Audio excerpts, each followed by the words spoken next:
சட்டமன்ற தேர்தல் வருது. அதனால தமிழ்நாட்டுக்கு மீண்டும் சங்கி கூட்டம் அடிக்கடி வர ஆரம்பிப்பாங்க. மோடி இனிமே அடிக்கடி வருவார், அமித்ஷா அவர்கள் தொடர்ந்து வருவார். அவங்க எல்லாம் வருவாங்களே தவிர தமிழ்நாட்டுக்கு தேவையான நிதி மட்டும் நிச்சயம் வராது. திரு மோடி அவர்களே, திரு அமித்ஷா அவர்களே, உங்களுடைய பருப்பு உத்தரப்பிரதேசத்துல, பீகார்ல, வடநாட்டுல வேகலாம். ஆனா தமிழ்நாட்டுல ஒருபோதும் உங்களுடைய பருப்பு வேகவே வேகாது. இன்னைக்கு பாஜக அதிமுகவோட கூட்டணி வச்சிருக்கிற கட்சிகள், கூட்டணி வச்சிருக்கக்கூடிய தலைவர்கள், நீங்களே யோசிச்சு பாருங்க.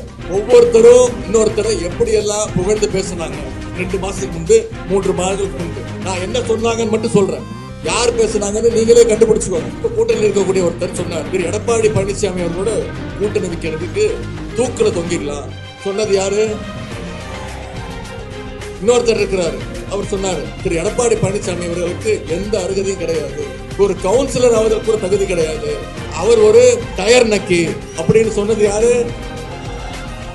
இந்த லட்சணத்துல தமிழ்நாட்டுக்கு டபுள் இன்ஜின் சர்க்கார் வேண்டும் திரு மோடி சொல்றாரு. திரு மோடி அவர்களே, முதல்ல உங்க வண்டியோட டயர்களை பாருங்க. தமிழ்நாட்டில் நீங்க கூட்டி சேர்ந்துக்கக்கூடிய எல்லாருமே பஞ்சரான டயருங்க. உங்களுடைய பஞ்சரான டயர்களும் ஃபங்க்ஷன் ஆகாத டப்பா இன்ஜினும் தமிழ்நாட்டில் என்னைக்கு ஓடவே ஓடாது.